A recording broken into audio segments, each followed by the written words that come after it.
राम राम, मैं हूं आपके साथ पराग गुप्ता। जब समस्याएं हो जाएं गंभीर तब चुप्पी तोड़नी पड़ती है। जब शासन प्रशासन तक अपनी बात पहुंचानी हो तब आवाज उठानी पड़ती है। इंडिया न्यूज हरियाणा ने ठाना है जनता के हर मुद्दे को उठाना है और समाधान तक पहुंचाना है।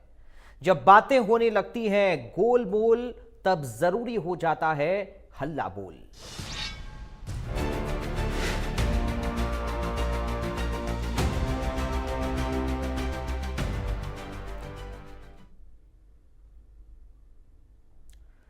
हल्ला बोल के कार्यक्रम में इस हफ्ते हम रैन बसेरों की जमीनी हकीकत दिखा रहे हैं। बीते दिनों हमने आपको गुरुग्राम और पानीपत के रैन बसेरों की तस्वीर दिखाई। ये रैन बसेरे गंदगी और लापरवाही का शिकार दिखाई दिए। वहीं जब हिसार के रैन बसेरों की पड़ताल की गई तो पता चला कि हिसार शहर में 3 रैन बसेरे में लोगों को ठहराव के लिए गद्दे और कंबल की व्यवस्था की गई है, लेकिन रैन बसेरे में बनाई गई टॉयलेट में पानी और सीवरेज के कनेक्शन अभी तक नहीं किए गए हैं। जब इंडिया न्यूज की टीम रात को रैन बसेरे में पहुंची तो वहां पर कोई कर्मचारी ड्यूटी पर ही नहीं मिला। वहां ठहरे हुए लोगों ने बताया कि कर्मचारी 10 बजे आकर फोटो खींचकर चला जाता है। कई बार हमने पानी के कनेक्शन के लिए कहा है, लेकिन पिछले साल से अभी तक ये पानी की टंकी बिना कनेक्शन के अंदर ही पड़ी है। सर्दी के समय में कड़कड़ाती ठंड से परेशान लोगों के लिए हिसार प्रशासन द्वारा अस्थायी रैन बसेरे बनाए गए हैं। हिसार में ऐसे 3 रैन बसेरे बनाए गए हैं जिनमें लोग ठंड से बचने के लिए रात को आकर सो सकते हैं। हम इस वक्त हिसार के गवर्नमेंट कॉलेज मैदान के पास बनाए गए रैन बसेरे के पास मौजूद हैं।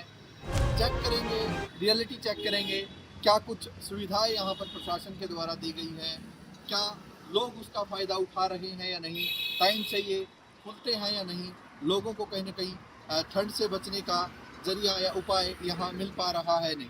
लोगों से बातचीत भी करेंगे और चेक करते हैं। आइए चलते हैं रैन बसेरा।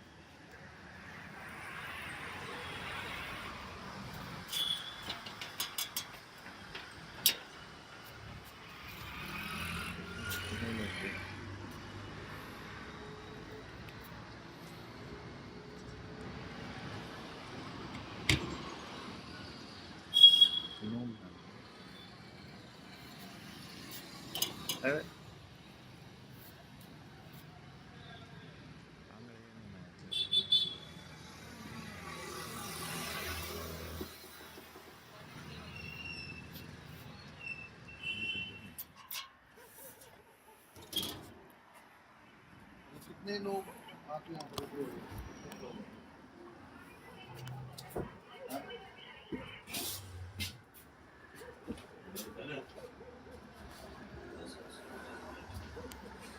यहाँ पे भी हम तो 5 आदमी हैं। कितने लोग रुकते हैं हम लोग?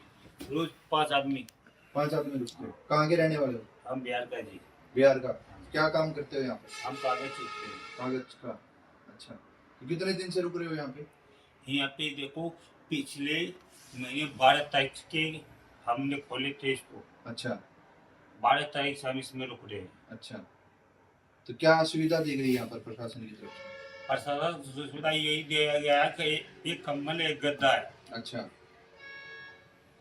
तो कोई कर्मचारी भी आता है यहाँ रात को ड्यूटी करने, चेक करने आते हैं जी। अच्छा फोटो खींचने भी आते हैं। अच्छा देखते हैं कोई गंदा ना किया हो, सफाई सुफाई रखते हो कि नहीं रखते हो। अच्छा। चेकिंग करने तो जरूरी होते हैं, उनके भी ड्यूटी है। अच्छा ड्यूटी होना चाहिए किसी के भी। अगर कोई यहाँ लेटरिन कर दिया, कोई जिम्मेवारी होगा। अगर चाबी हम दायित्व लिए हैं, हम जब उठेंगे तभी तुम्हारे को उठा देंगे, तब अच्छी बात तो नहीं है ना। नहीं। तो इन लोगों को कहते हैं कि छुपा कर चाबी चल जाया करो। अच्छा, हाँ तो आप ही खोलते हो इसको? हाँ जी। कर्मचारी नहीं आता कोई? जो खोलने का कौन आएगा, बंद करने कौन आएगा? अच्छा, चाबी आपको दी हुई है? हाँ जी। अच्छा, तो कोई साफ सफाई करने आता है कोई? हाँ, आज आए थे नगर निगम से। अच्छा, नगर निगम वाले ने सारे जो भी सफाई बिल पूरी उठा के बाहर काट के फिर पूरी सफाई करके आज गए हैं। अच्छा, तो ये इनको जो लोग रुकते हैं यहाँ पे, इनका कोई रिकॉर्ड भी रखते हैं, नाम पता लिखते हैं कोई? हाँ, कौन लिखता है? लिखते थे हम। अच्छा, ठीक है, आप ही लिखते थे? हम लिखते थे, मगर हमारे से जो कर्मचारी आते थे वो भाई साहब ने बोला कागज दो आप। मेरे को खाता, हम्म, तो मैं उनको दे दिए। हम्म। उस दिन से हम लिखते उखते नहीं हैं। तो ये जो टॉयलेट बनाया है ये चल रहा है यहाँ पे, काम कर रहा है? नो, बंद है? तो आपने कहा नहीं कभी इसको ठीक कराओ, या पानी पानी वानी आता है? ये पिछले बार भी आप आए थे हम्म, तो 2 मिनट में मीडिया वाला आए थे, जैसे कि आपने बोल रहे थे कि चालू है या नहीं चालू है। हम्म, तो मैं उनको भी कहा, हम्म, जब मैं ये सफाई कर रहे थे ना, हम्म, ऐसे मीडिया वाले ने आ गया पार्किंग से, मधुबर पार्क से बोला वो भी कि पार्किंग तुम्हारी सुविधा क्या दिया गया। हम्म, मैं बोले एक गद्दा एक बेड है, हम्म। और हम लोगों का सर्दियों में बचने के एक ठिकाना मिला। अच्छा, ये टॉयलेट काम नहीं कर रही, पानी आता है इसमें?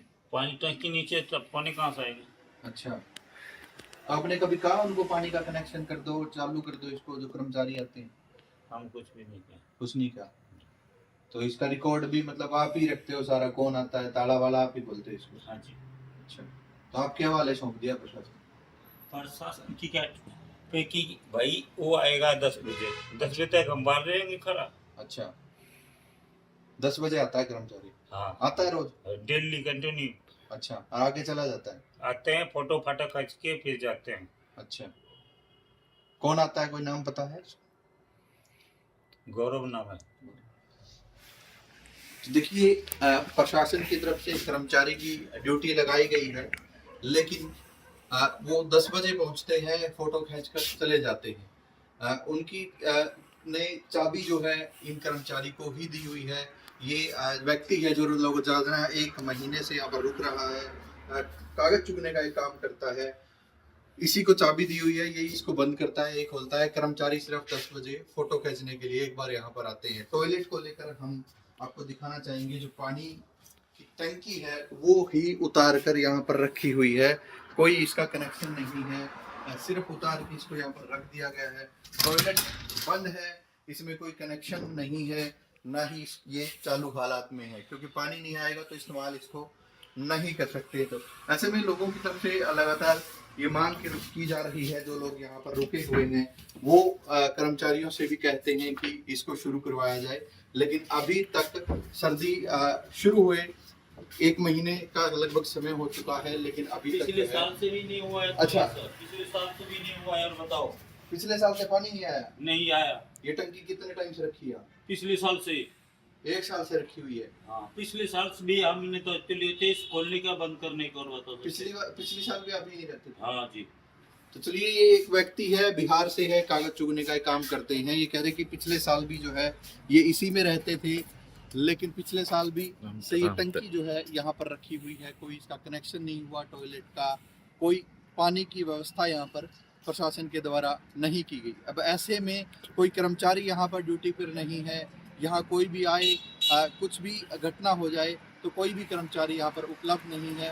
एक व्यक्ति ने तो बताया है कि कहीं ना कहीं फ़ोटो खींचने के लिए एक बार 10 बजे आते हैं, उसके बाद जो है चले जाते हैं। तो ऐसे में कहीं ना कहीं प्रशासन को इस बात पर ध्यान देना होगा कि यहाँ जो टॉयलेट का कनेक्शन है, पानी का कनेक्शन है, वो करवाया जाए, ताकि यहाँ पर रुकने वाले लोगों के लिए कहीं ना कहीं सुविधा ज़रूर हो। इसके अलावा जो कई लोग दूसरे रैन बसेरे में रुके हुए थे, उन्होंने कहीं ना कहीं प्रशासन के इस मुहिम की जो है तारीफ भी की है कि सर्दी से लोगों का बचाव हो जाता है, उन्हें रात को ठंड से बचने के लिए एक ठिकाना मिल जाता है। लेकिन अब इस वीडियो के बाद, इस खबर के चलने के बाद, अगर प्रशासन ध्यान देता है इन जो है रैन बसेरों में पानी का कनेक्शन होता है, तो कहीं ना कहीं ये जो है हमारी मेहनत है वो कहीं ना कहीं सफल हो जाएगी और प्रशासन तक ये बात पहुंचती है। अगर उसके बाद भी कोई कार्रवाई नहीं होती है तो कहीं ना कहीं ये जो है प्रशासन इस मामले को हल्के में लिए हुए है।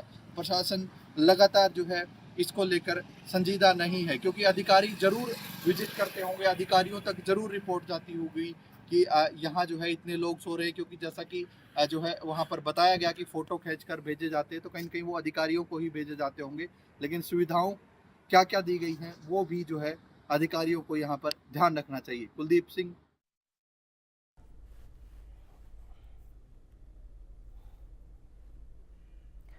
तो आपने तस्वीरें देखी, हमारे संवाददाता ग्राउंड पर पहुंचे, रैन बसेरे का निरीक्षण उन्होंने किया, वहां पर देखा कि व्यवस्थाएं कैसी हैं, लोगों को सुविधाएं क्या क्या मिल रही हैं। और जिस उद्देश्य के साथ इन रैन बसेरों को बनाया गया है, क्या वो उद्देश्य पूरा हो पा रहा है या फिर ये सिर्फ खाना पूर्ति बनकर रह गए हैं? ये तमाम सारे सवाल हैं। आज हल्ला बोल में हम चाहते हैं कि आप भी जुड़ें, इस मुद्दे पर अपनी राय रखें। इंतजामों में कितना दम है रैन बसेरों के अंदर, इस पर अपनी राय रखें। हमारे साथ हमारे रेगुलर दर्शक RK कालिया जी जुड़ गए हैं। बहुत स्वागत है सर आपका, राय रखिए अपनी। नमस्कार जी। जी देखिए मेरे अजीज, मुद्दे आपके बहुत संजीदा हैं, मुद्दे आपके बहुत अच्छे हैं। प्रशासन क्यों नहीं तवज्जो देता, शासन क्यों नहीं तवज्जो देता, इस बात का आम नागरिक को, आम शहरी को दुख है। कितना पैसा खर्च हो रहा है, कोई जिम्मेदारी नहीं। मैंने भी आपसे कहा, माफ करना, माफी चाहूंगा, मैंने एक ही बात कही जी, जब तक जिम्मेदारी तय नहीं होती, वो कोई भी हो, जो प्राइवेट संस्थाएं हैं या जो एडमिनिस्ट्रेशन है, सरकारी एडमिनिस्ट्रेशन हो, कोई भी हो, उसकी जिम्मेदारी तय होनी चाहिए। जब तो जिम्मेदारी।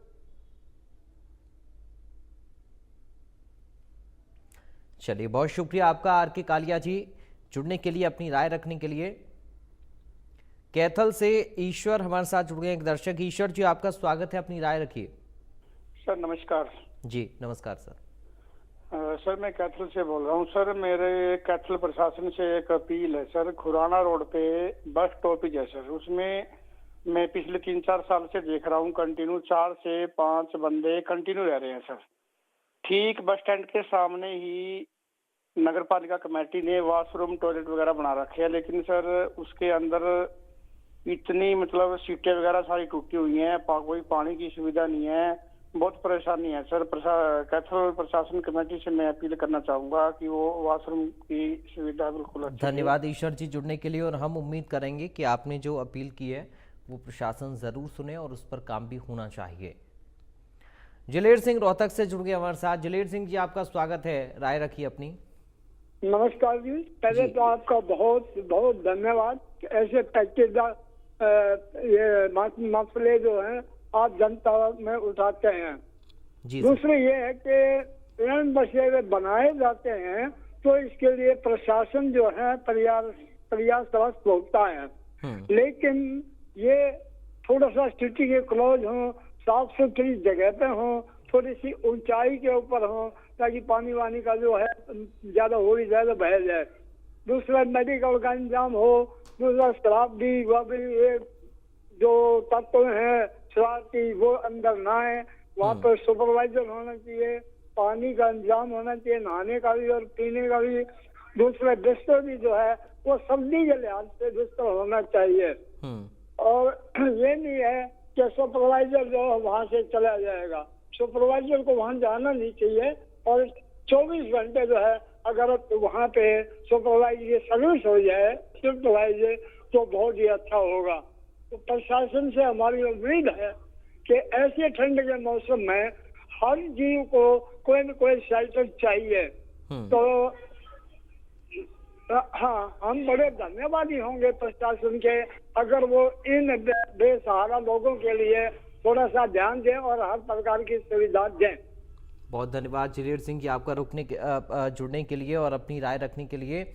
देखिए, जलेर सिंह जी अक्सर हमारे साथ जुड़ते हैं और बड़े बेबाक अंदाज में अपनी राय रखते हैं, और हम चाहते हैं कि ऐसे ही आप भी अभी तक अगर नहीं जुड़े हैं तो ज़रूर इस मुद्दे पर जुड़ें, अपनी राय शेयर करें और बताएं कि आखिर प्रशासन की जो प्रयास हैं वो रैन बसेरों को लेकर कितने सफल हो पा रहे हैं। जनता को सुविधाएं देने के लिए प्रशासन कितना ज़्यादा मुस्तैद आपको नज़र आता है, या प्रशासनिक जो इंतज़ाम है, जो व्यवस्थाएं हैं रैन बसेरों की, वो आपको कैसी लगते हैं, उनसे आप कितना संतुष्ट हैं? क्या हाल है रैन बसेरों का, ये बड़ा सवाल है। इंतज़ामों में आखिर दम कितना है, और जहां पर स्थितियां खराब हैं वहां पर कब सुधरेंगी स्थितियां, ये भी आज हम सवाल पूछ रहे हैं। इसलिए आप कॉल करिए, अपनी राय रखिए, इस मुद्दे पर खुलकर बोलिए, हल्ला बोलिए, और ज़रूर हमारे साथ जुड़िए। आपकी टीवी स्क्रीन पर लगातार नंबर फ्लैश हो रहे हैं, नंबर्स पर आप कॉल करके हमें अपनी राय दे सकते हैं, हमारे साथ जुड़ सकते हैं, बता सकते हैं अपनी बात को। हम चाहते हैं कि ज़्यादा से ज़्यादा संख्या में इस मुद्दे पर लोग जुड़ें, क्योंकि रैन बसेरा एक ऐसी जगह जहां पर प्रशासन के द्वारा ऐसे लोगों के लिए इंतज़ाम किया जाता है जो बेसहारा हैं या फिर उनको रहने के लिए जगह चाहिए। कोई रहने का सोने का ठिकाना नहीं है, सुविधाएं उनको वहां पर होनी चाहिए। इसलिए तमाम जो व्यवस्थाएं हैं वो रैन बसेरों में शासन प्रशासन की तरफ से की जाती हैं, ताकि लोग ठंड में बेसहारा बनकर या सड़कों पर कहीं या फुटपाथ पर ना सोएं, उनको रहने के लिए पर्याप्त जगह मिल पाए और ठंड से बच पाएं। तो ये जो रैन बसेरों का उद्देश्य है कितना पूरा हो पा रहा है, प्रशासन जो इंतज़ाम वहाँ पर कर रहा है वो क्या काफ़ी हैं, लोगों को सुविधाएं वाकई में मिल रही हैं, जो सरकार की मंशा है कि लोगों को हम सुविधाएं दे पाएँ, क्या प्रशासन उसको इम्प्लीमेंट ग्राउंड पर करा पा रहा है, ये तमाम सारे सवाल हैं। और यही जानने के लिए हमारी टीम भी ग्राउंड पर पहुंची। हमने आपको रिपोर्ट भी अपने संवाददाता की दिखाई कि आखिर ग्राउंड पर स्थिति क्या है। अब इन सब के बीच में सवाल कई सारे हैं और हम चाहते हैं कि ज़्यादा संख्या में आप भी जुड़े हमारे साथ। जो इंडिया न्यूज़ हरियाणा के दर्शक हैं वो ज़रूर अपनी राय रखें इस मुद्दे पर और इस प्लेटफॉर्म का इस्तेमाल करें, क्योंकि हल्ला बोल हमारा ये खास कार्यक्रम जिसका मकसद सिर्फ और सिर्फ आपकी आवाज़ उठाना है। हम आपकी आवाज़ बुलंद करते हैं, प्रशासन तक शासन तक पहुंचाते हैं और ये उम्मीद करते हैं कि इस प्रोग्राम के माध्यम से जनता की समस्याओं का हल निकल पाए। अगर कहीं पर कोई समस्या आपको रैन बसेरों में नज़र आती है, आपके आसपास कोई रैन बसेरा आप देख रहे हैं कि वहाँ पर व्यवस्थाएं बिगड़ी हुई हैं, व्यवस्था का माहौल है, इंतज़ाम पूरे नहीं हैं, नाकाफ़ी हैं, तो आप ज़रूर हमारे साथ जुड़िए और अपनी राय रखिए। बताइए कि आप कहाँ के बंद इंतज़ामी के बारे में बता रहे हैं। सूर्य प्रकाश जी हमारे साथ जुड़ गए अगले दर्शक। सूर्य प्रकाश जी, आपका बहुत स्वागत है, राय रखिए अपनी। कहाँ से बात कर रहे हैं सर आप? चाहिए आपकी टीवी की आवाज़ सर बंद कर लीजिए, आप पहले आवाज बंद कर। अब बोलिए सर। सर टीवी की आवाज़ बंद कर लीजिए या उससे दूर हटकर बात करिए। आवाज बंद कर। आप दूर हट जाइए सर, आप बाकी लोगों को सुनने दीजिए भले ही, लेकिन आप दूर हट जाइए वहां से टीवी के पास से। अभी एक मिनट सर। हाँ जी, मैं बाहर आ गया जी। हाँ, अब आप बोलिए सर। मैं सर ये कहना चाहता हूँ कि रैन बसेरे में आमतौर पर गरीब इंसान जाता है और राहगीर जाता है, उसको उचित सुविधा मिलनी चाहिए ताकि आम आदमी ठंड से बच पाए। मेरी सलाह तो ये है। और मेरी छोटी सी एक और सलाह और भी है जी। प्रशासन से मेरी ये मांग है कि जितने भी हमारे अपना जिला कुरुक्षेत्र में या कहीं भी बाथरूम है ना, वो सबसे बेहतर हालत में है, वहाँ कोई गौर नहीं है। हाँ, और मैं ये भी बताना चाहता हूँ कि ये भी एक पुण्य का काम है, जो अगर मान ले जो भी कोई ठंड से बच पाए। और मेरा ये सहयोग है, और बिस्तर साफ होने चाहिए ताकि कोई भी इंसान बीमारी ग्रस्त ना हो जी। ठीक है जी, बहुत धन्यवाद सूर्य प्रकाश जी आपका जुड़ने के लिए। आप जुड़े और आपने देखिए बड़े बेबाक तरीके से अपनी राय भी रखी, और साथ ही जो एक फ़र्ज़ होना चाहिए मानवता के नाते भी, और जो एक धर्म शासन का प्रशासन का है आम जनता को सुविधाएं मुहैया कराना, वो कम से कम उद्देश्य पूरा हो रैन बसेरों के माध्यम से, यही हम उम्मीद भी कर रहे हैं। तो फिलहाल हल्ला बोल में अभी के लिए मेरे साथ इतना ही, बाकी खबरों के लिए आप बने रहिए।